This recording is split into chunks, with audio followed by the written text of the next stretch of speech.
오늘은 인생의 폭풍을 만났을 때라는 제목으로 함께 말씀을 나누고자 합니다. 우리 인생의 삶을 항해로 비유하기도 합니다.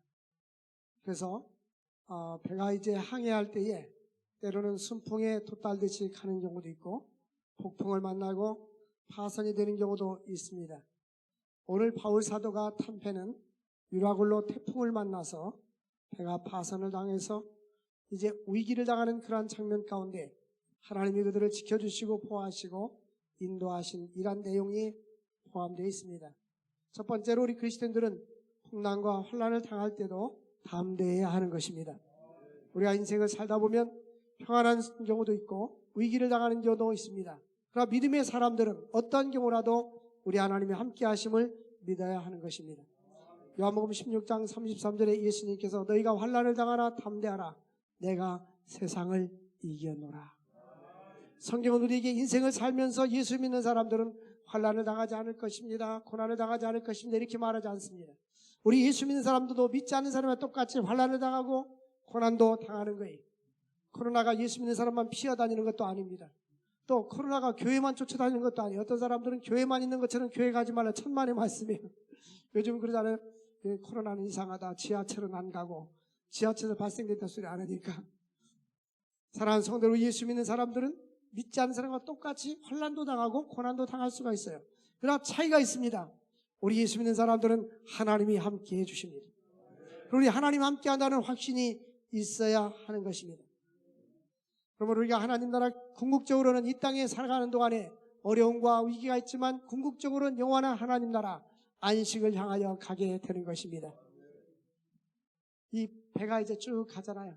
쭉 가다가 풍랑을 만나도 결국은 우리 인생의 이 배는 죽음을 향하여 가게 되고 죽음 후에는 영원한 천국으로 안식을 누리게 되는 것입니다.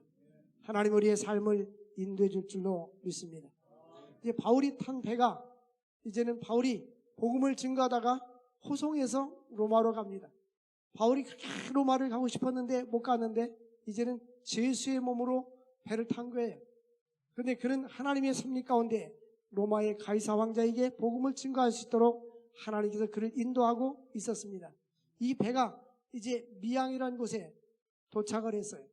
이제 자그마한 섬에 도착을 했는데 바울은 배를 타고 지중해를 전도 여행을 많이 했기 때문에 이제 환경과 그들의 기후와 여건을 너무나 잘 알고 있었습니다. 그래서 바울은 이렇게 제안합니다. 여러분 지금 이제 겨울이 다가오는데 이 지중해는 겨울이 얼음도 얼고 또 태풍도 불고 하기 때문에 기후가 안 좋으니까 가지 맙시다. 우리가 잘못하면 배도 파산될 뿐만 아니라 생명까지도 위협을 느낄 수가 있습니다. 라고 바울이 이야기했어요. 그런데 그들은 바울의 말에 귀를 기울이지 않았어요. 여기 10절 말씀 보니까 여러분 내가 보니 하물과 배만 아니라 우리의 생명에도 타격과 많은 손해를 끼치게 될 것입니다. 라고 바울 사도가 말했어요.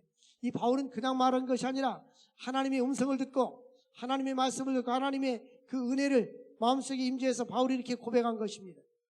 그런데 11절 보니까 백부장은 선장과 선주의 말을 바울의 말보다 더 믿더라. 이 대부분의 사람들은 세상 지식과 경험을 더 의지하잖아요.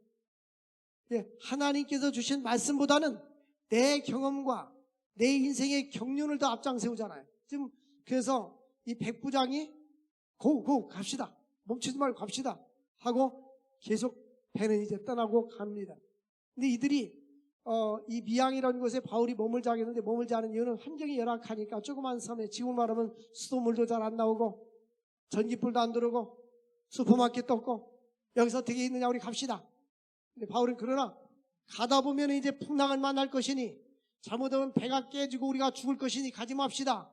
그런데 사람들은 백부장은 바울의 말보다도 선장과 선주의 말을 더 들었다는 것입니다. 결국 이 배가 얼마 가지 못해서 유라굴로 태풍을 맞이하게 됩니다. 이제 14절에 보니까 얼마 안 되어서 섬 가운데로부터 유라굴로라는 광풍이 크게 일어나는 이게 보통 큰 광풍이 아닌 거예요. 그 광풍이 밀어닥쳤습니다.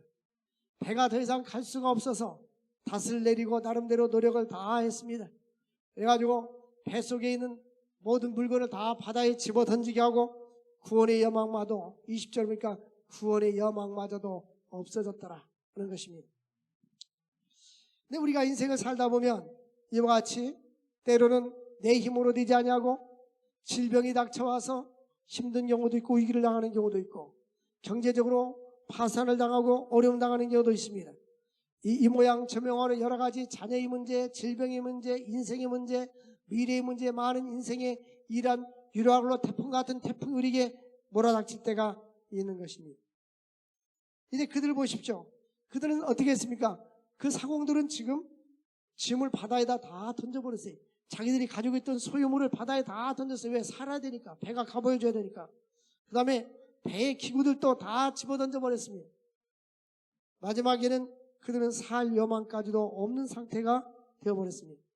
20절에 보니까 여러 날 동안 별도 보이지도 않고 큰 광풍이 그대로 있음에 구원의 여망마저 없더라. 계속 폭풍이 내리치니까 이제 구원의 여망이 없어졌습니다. 여러분, 절망 가운데 있을 때, 내 인생의 미래가 보이지 않고 절망 가운데 있을 때 어떻게 합니까? 인생길 험하고 마음 지쳐 살아갈 용기 없어질 때, 우리가 때로는 살아갈 용기가 없어질 때가 있어요. 이럴 때마다 믿음의 주여 온전케 하시니 예수님을 바라볼 수 있기를 바랍니다. 전능하신 하나님을 바라볼 수 있기를 바랍니다. 전능하신 하나님은 폭풍도 지배하시고 환경도 지배하시고 바람과 바다도 지배하시는 하나님이십니다. 근데 우리는 환경을 바라보고 낙심하고 있어요. 그러나 그 환경을 지배하시는 전능하신 하나님을 바라봐야 하는 것입니다. 두 번째로, 인생의 풍랑을 만날 때 전적으로 하나님의 능력을 믿어야 하는 것입니다. 여러분들은 풍랑을 만날 때 어떻습니까? 어떤 사람은 낙심하는 사람, 어떤 사람은 포기하는 사람, 어떤 사람은 참고 인내하고 도전하는 사람. 우리 믿음의 사람들은요, 하나님께 쓰임받은 사람들 보면 고난을 당하지 않은 사람이 거의 없어요. 그래서 다윗은 고난당하는 것이 내게 유익이라.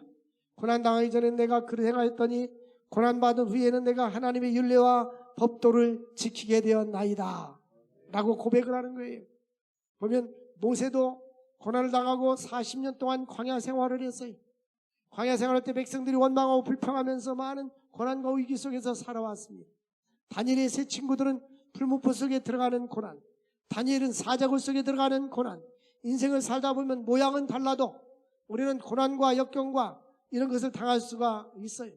보면요, 이 단조롭게 산 사람들은 인생이 밋밋하고 단조롭고 어떤 자극이 없어요. 그러나 이제 고난과 역경과 위기를 당한 사람들은 그게 자산이에요.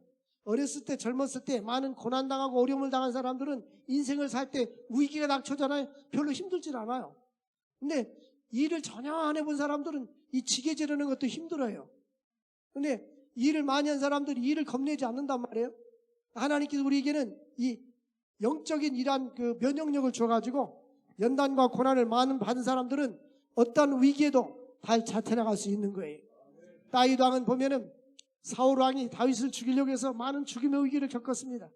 창을 던져가지고 창이 목을 막 지나가고, 또 아들 압살롬이 왕궁을 찬탈하고 대모 구테타를 일으켜서 왕을 차지해버린 거예요.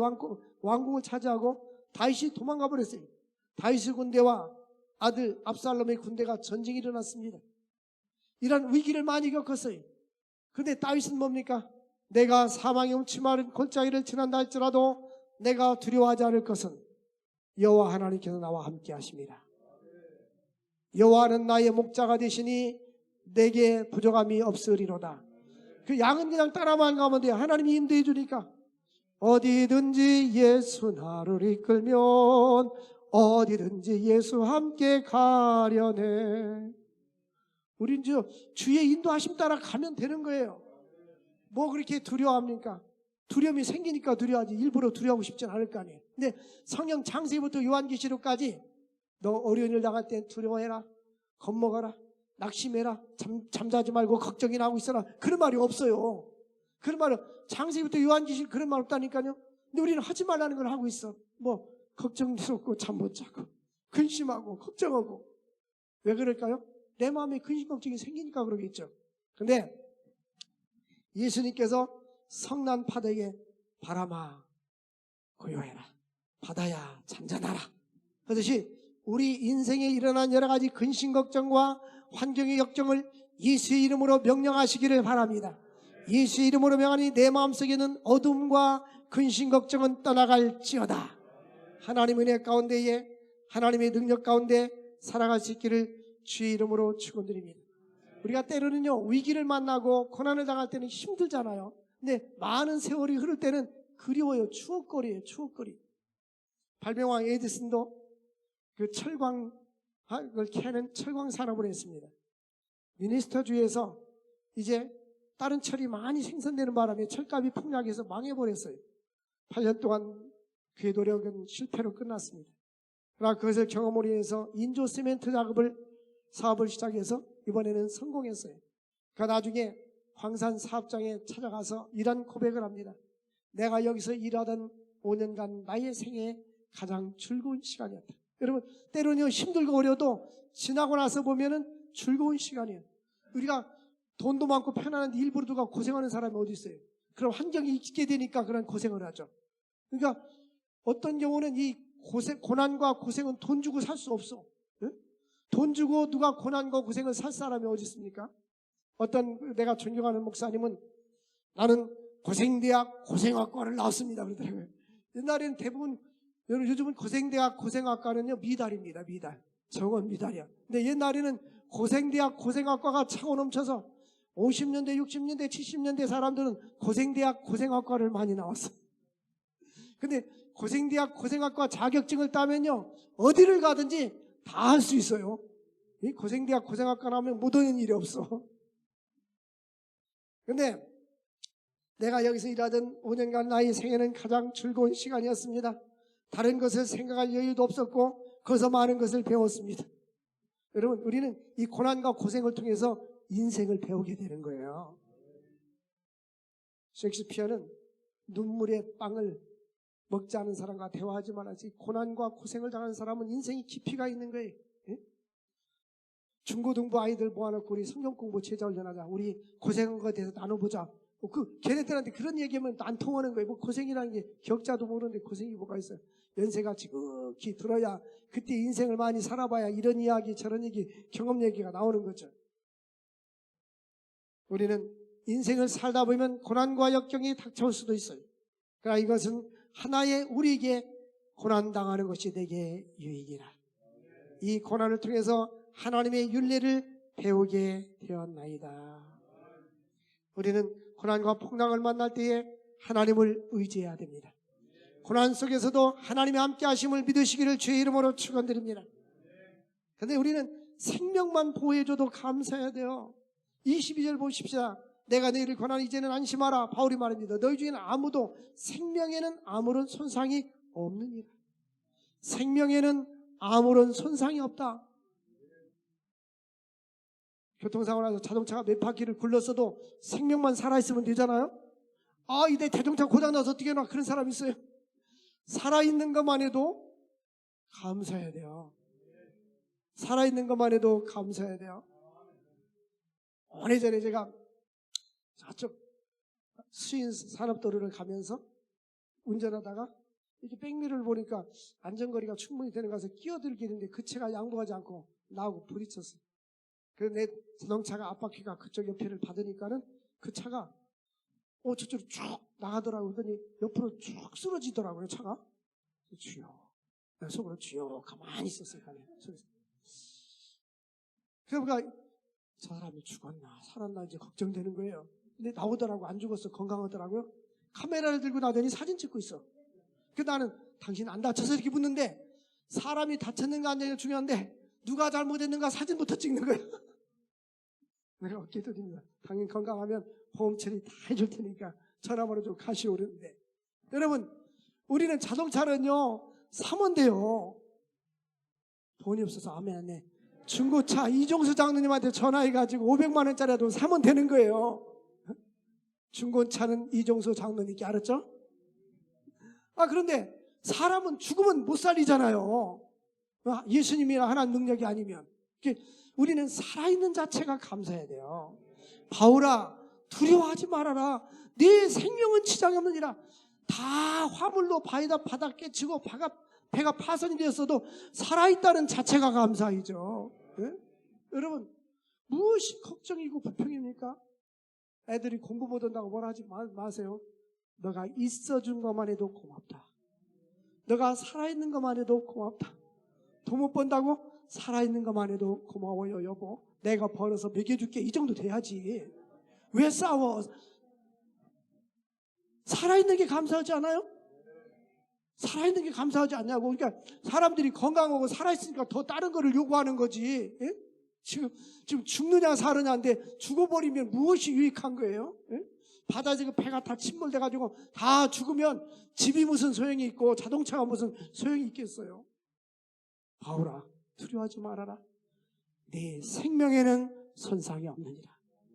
오늘까지 우리에게 생명을 주신 하나님께 감사할 수 있기를 바랍니다. 우리는 육체의 생명을 주신 것을 감사하고 영적인 생명을 주셔서 영원한 하나님 나라 갈 수 있는 은혜를 주신 것을 감사할 수 있기를 바랍니다. 우리가 살아있는 것이 감사를, 삶에 대해서는 감사가 있어야 돼요. 눈 뜨고 맑은 공기를 마실 수 있는 것 감사, 삶을 주신 것을 감사, 하나님이 주신 이 삶을 긍정적인 쪽으로, 건강 쪽으로 즐길 줄 알아야 되는 거예요. 바울에게 바울아 두려워하지 말아라. 네 생명에는 지장이 없느니라. 생명에는 지장이 없느니라. 오늘까지 살아있다는 게 얼마나 감사해요. 살아있는 것이 얼마나 감사해요. 지난해 제가 갑자기 이쪽에 안면이 마비가 오더라고요. 이상하다. 병원 한번 가봐야지. 이제 그랬는데 우리 친구하고 이렇게 대화를 나누는데 나보고 마스크를 안 벗을 때 잘못 벗고 차 한잔 마셨는데 송 목사님 이상해. 빨리 한의사 쫓아가봐. 라고 그러더라고요. 그래서 한의사가 가지 않냐고 이대목동병원에 고대병원에 있더니 2주 만에 갔어요. 갔더니 빨리 하려면 뭐 예약하고 뭐 일주일 걸리다 응급실에 가네. 빨리 응급실에 갔더니 내가 건강하잖아요. 걸을 수도 있고. 근데 그 양반들이 그 누우라고 니아까 있잖아요. 걔가 니아까에서 막 밀고 다니는 거야. 나를 막 덮고. 그래서 나 건강하는데 왜 나를 갖다 이렇게 밀고 다니는 거야. 여기 오면 일단 그렇게 하는 거예요. 그래 우리도 알바비 받고 그러는 게 아니라 아무 쓸만 그냥 누워 계세요. 가지고 기계에다 넣고 머리도 찍고 막 드르륵 찍고 하는 거예요. 주여 다시는 여기 오지 않게 해주십시오. 결론은 뭐냐면 뭐 균이 눈에 들어가가지고 균이 들어가면 이게 뭐 마비가 올 수 있대요. 그 약을 주더라고. 3일치인데 한 번 먹으니까 괜찮더라고요. 안 괜찮으면 내가 이 얘기 안 쳐. 괜찮은 게. 근데 거기 누워있는데 야 이거 나 데려가면 한동 성전도 못 짓고 3기 신도시 건축도 못 하는데 이 생각이 드는 거야. 이 살아있는 것만 해도 감사잖아요. 네? 우리는 생명 주신 것을 감사해야 돼요. 생명 주신 거. 우리는 살아계신 하나님 바울아 두려워하지 말아라. 자꾸 뭐 요구하지 마세요. 우리 주변 사람 가족 식구들에게 여보 애들아 살아있는 것만요 감사해. 너가 살아있어서 내가 행복해. 안 그런 사람이 너무 많아. 아멘 안고 있잖아 지금. 뭐 요구가 살아있다는 자체. 하나님 우리에게 생명 주신 거 감사하잖아요. 네? 바울아 두려워하지 말아라. 여러분 좀 이렇게 재산 잃을 수 있어요. 건강도 잃을 수 있어요. 그러나 살아있다는 자체가 감사하잖아요. 너희가 온 천을 얻고도 네 생명을 잃어버리면 너에게 무엇이 유익하냐고 그랬어요. 그러니까 오늘도 생명 주신 하나님께 감사하십시오. 오늘도 호흡을 주시고 생명을 주시고 건강을 주신 하나님께 감사할 수 있기를 바랍니다. 우리 동기 목사님이 옛날에 신학대학원 졸업하자마자 미국 유학을 가려고 그냥 건강했어요. 그런데 건강검진하러 간 거예요. 이제 건강 체크하고 유학을 가려고. 근데 가보니까 자기도 모르게 암이 3기였어요. 결국 그 친구는 세상을 떠났어요. 그런데 우리가 아무리 어떠한 계획을 가지고 있다 할지라도 생명을 떠나면 소용없어요.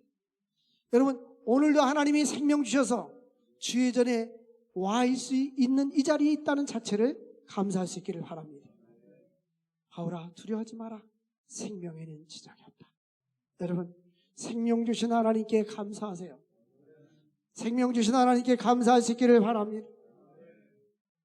때로는 우리가 인생을 살아갈 때에 어려운 위기를 당하면 하나님 어디 계시죠?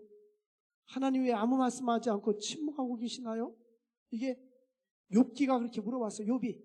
욥은 10명의 자녀들이 잔치하다가 지붕이 무너져서 다 죽어버렸어요. 태풍이 불어가지고. 재산도 다 빼앗겨버렸어요. 병들어 가지고 있었습니다. 요번에 하나님께 묻습니다. 하나님, 내가 왼쪽으로 가도, 여기 23장 8절과 9절 보면 하나님, 내가 앞으로 가도 하나님은 계시지 않고 또 뒤로 가도 하나님 보이지 않습니다. 또 옆으로 가도 왼쪽으로 가도 하나님은 만날 수 없고 오른쪽으로도 하나님 만날 수 없습니다. 우리가 인생을 확 맥힐 때가 있잖아요. 앞뒤 좌우가 맥혀서 하나님은 완전신 것 같고 위기를 당하고 어려울 때도 있잖아요. 그런데 욥은 뭐라고 고백합니까? 정말 하나님은 보이지 않지만 그의 신앙 고백은 욥기 23장 10절입니다. 우리 함께 읽어봅시다. 그러나 내가 가는 길을 그가 아시나니 그가 나를 단련하신 후에는 내가 승금같이 나오리라. 하나님이 나를 단련하신 후에 내가 정금같이 승금같이 나오리라. 여러분, 이 자연산 진주는요, 조개가 수천 번 이렇게 어가리를 열었다 닫았다 한답니다. 우리 인생에 많은 고난을 당한 사람들은요, 우리의 영적인 신앙과 우리의 영혼이 정금같이 나오는 거예요. 여러분, 우리 그리스도인들은 앞으로의 고난은 힘들지 모르지만 지난 과거의 고난에 대해서 감사할 수 있기를 바랍니다. 정금같이 나오리라. 보면 젊었을 때 많은 고생하고 고생대학, 고생학과를 나온 사람들은요, 인생이 어디다 갖다 던져둬도 인생을 쉽게 살아갈 수가 있어요. 근데 고생을 하지 않은 사람들은 쉽게 인생을 포기해요. 사랑하는 성도 여러분, 우리는 주의 음성을 들어야 됩니다. 23절에 보니까 내가 속한 바 곧 내가 섬기는 하나님. 바울은 하나님을 갖다 내가 섬기는 하나님. 따라서 합시다. 내가 섬기는 하나님. 여러분, 내가 섬기는 하나님, 목사님이 섬기는 하나님이 아니고 아내나 남편이 섬기는 하나님, 바로 나의 신앙 고백이 있어야 됩니다. 내가 섬기는 그 하나님이, 사자가 어젯밤에 내 곁에서 말하기를, 바울에게 사자를 통해서, 천사를 통해서 말씀해 주고 있습니다. 여러분, 우리는 주의 음성을 들을 줄 알아야 돼요. 하나님의 음성은, 하나님 우리에게 뭐라고 말씀하냐면, 음성을 때 설교 말씀을 통해서, 성경을 읽을 때 감동을 통해서 주시기도 하시고, 조명이라 합니다. 내 마음속에 하나님께서 기도나 할 때 감동을 통해서 주시고, 하나님의 말씀을 통해서 우리에게 말하고, 때로는 성령의 조명, 감동을 통해서 말씀하시고, 또 하나는 환경을 통해서 하나님이 말씀하시는 거예요. 자꾸 길이 열리지 않을 때는 하나님이 막는 거예요. 한쪽 문이 닫히면 한쪽 문이 열리는 거예요. 그래서 24절에 바울에게 이렇게 말씀합니다. 주의 음성할 때 바울아 두려워하지 마라. 사랑하는 성도 여러분들, 두려워하지 마시기를 바랍니다. 이사야 41장 10절에 두려워하지 마라. 내가 너와 함께함이라. 내가 너를 굳세게 하리라. 참으로 너를 도와주리라. 참으로 나의 의로운 오른손 너를 붙잡아 주시리라. 여러분, 하나님이 나와 함께하면 걱정할 필요가 없어요. 나 두려움 없네, 두려움 없도다. 여러분, 하나님이 함께한다는 이 확신은요, 돈 주고 살 수 없는 큰 축복이에요. 우리 인생을 어디를 갈 때 무엇을 하든지 하나님이 나와 함께 하신다. 하나님이 나와 함께 하신다. 확신을 가질 수 있기를 바랍니다. 하나님께서 너와 함께 항해하는 자들을 다 내게 주셨다. 그러니까 바울에게 함께 하시니까, 바울이 함께해서 바울이 탄 배가 파선하고 사람들이 죽으면 안 되잖아요. 너와 함께 있는 것처럼 너의 같이 탄 배에 있는 사람들도 하나님이 함께 해주겠다, 그 말씀이에요. 믿음의 사람들은요, 하나님이 누구와 함께하면 그 주변에 있는 사람들도 따라서 복을 받는 거예요. 네? 저는 단기 선교를 많이 다녔잖아요. 지금 비행기가 안 떠서 못 다니고 있는데, 비행기 타면 하나님, 이 비행기가 안전하게 도착하게 하시고 여기에 탄 모든 사람들도 내 덕분에 안전하게 내리게 하여 주옵소서. 할렐루야. 여기 있잖아요. 바울아, 내가 너와 함께하는 자를 다 네게 주셨다. 네게 주셨다는 말은 너의 손에 달려있고 너와 함께한 것처럼 함께 하시다, 그 말씀인 거예요. 창세기 26장에 보면 하나님이 이삭에게 약속합니다. 내가 네 아버지 아브라함에게 함께 있었던 것처럼 너에게 함께 있고 내 아버지를 기억해서 내가 너에게 복을 주리라. 그 창세기 26장 10절 보니까 이삭이 농사를 지니까 100배를 얻었고 마침내 왕성하고 창대하여 거부가 되었더라. 이삭은 누구 덕분이었어요? 아버지 덕분이었어요. 여러분, 우리가 믿음으로 살면 어머니 덕분에, 아버지 덕분에, 할아버지 할머니 덕분에 그 손자들이 잘 될 줄 믿으시기 바랍니다. 믿음의 가문을 이뤄나갈 수 있기를 주의 이름으로 축원드립니다. 우리는 폭풍과 위기를 만났을 때에 하나님을 절대적으로 신뢰하고 절대적으로 의지해야 됩니다. 왜냐하면 우리 하나님은 풍랑 속에서도 함께 하시고 풍랑을 지배하시는 하나님이시기 때문입니다. 아프리카 정글에서 복음을 전하던 리빙스턴은 이런 이야기를 했습니다. 나의 사명을 다할 때까지 나는 죽지 않는다.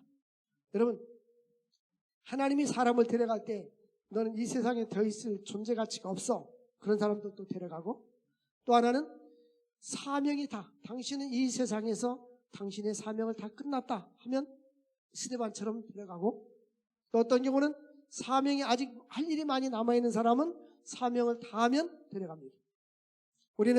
우리 그리스도인들은 사명 따라 살아야 되는 거예요. 사명 따라. 우리는 해야 할 일이 있고 하나님 나라와 복음을 위해서 하나님의 사명을 감당하기 위해서 사명 따라 살아갈 수 있기를 주의 이름으로 축원드립니다. 존 밀턴이 소설을 쓰고 싶었는데요, 그가 못 썼습니다. 창세기 1장에서 3장까지 배경으로 유명한 존 밀턴의 신라권이라는 유명한 소설을 썼습니다. 아담과 하와가 타락한 것을 배경으로 해서 요한계시록과 연결해서 쓴 불후의 명작을 남기게 되는데, 그가 정치활동을 하다가 그가 감옥에 갇히게 됐어요. 감옥에 갇혔는데 거기서 감옥 속에서 이 존 밀턴은 신라권이라는 책을 쓰게 된 것입니다. 그게 오히려 감옥을 통해서 자기의 위대한 작품을 남기는 시간들이 되었습니다. 오늘날 우리는 나의 사명은 무엇일까? 나는 이 세상에 왜 살아야 되는가? 나에게 생명 주셨는데 남은 여생을 어떻게 살아야 할 것인가? 사명을 찾으시고 사명 감당할 수 있기를 주의 이름으로 축원을 드립니다. 바울 사도의 고백을 보십시오. 25절에 보니까 그러므로 여러분이 안심하라. 나는 내게 말씀하신 하나님께서 말씀하신 그대로 되리라고 하나님을 믿노라. 우리는 신구약 성경 말씀, 하나님의 약속의 말씀을 믿어야 됩니다. 이 약속을 믿고 하나님이 언약하시고 약속하신 이 모든 말씀이 그렇게 이루어질 걸 믿으시기를 바랍니다. 어떤 위기와 역경 속에서도, 코로나 바이러스 이란 위기 속에서도 하나님 우리와 함께 하시고 하나님 우리를 도와주시고 하나님께서 하나님을 사랑하는 그 백성들에게 함께 하심을 믿으시기를 바랍니다. 두려워하지 말아라. 미라클로 광풍을 만난 이 배는 다 깨지고 파산돼서 뱃속에 있는 물건을 다 바다에 던져버리고 기구도 다 던져버리고 물속에 헤엄쳐 살고 있는 저들 겨우 목숨만 살아났습니다. 하나님께서는 생명 많은 내가 너에게 지켜주리라고 약속해 주었어요. 왜 그랬을까요? 전능하신 하나님을 의지하기 위해서. 세상 것도 의지하지 말고 세상 것 다 버리고 생명의 주관자 되신 하나님을 의지하게 하고 있습니다. 어떤 위기와 고난과 역경이 닥쳐들더라도 살아있음을 감사, 생명 주셨음을 감사하며 오히려 나에게 주신 생명이 살아있는 동안, 목숨이 살아있는 동안에 이 땅에서 하나님과 복음을 위해서 사명 감당하고 하나님이 기뻐하는 일을 감당할 수 있기를 주의 이름으로 축원을 드립니다. 하나님 아버지 감사합니다. 오늘도 우리에게 생명의 말씀을 주신 주님, 믿음 안에 살게 하시고 하나님의 영광 가운데 살아갈 수 있는 저희들이 되게 하여 주옵소서. 안심하라. 하나님께서 말씀했습니다. 두려워하지 말라고 말씀했습니다. 우리 인생의 질병과 육체의 고통뿐만 아니라 경제적인 어려움, 인생의 여러 가지 장애물이 있을 때에 낙심하지 말게 하시고 폭풍 속에서도 폭풍을 지배하신 하나님을 믿고 의지하게 하여 주옵소서. 하나님을 의지하며 안심하며 하나님의 능력을 체험하는 자들 되게 하여 주옵소서. 주 예수님의 이름으로 기도합나이다. 아멘.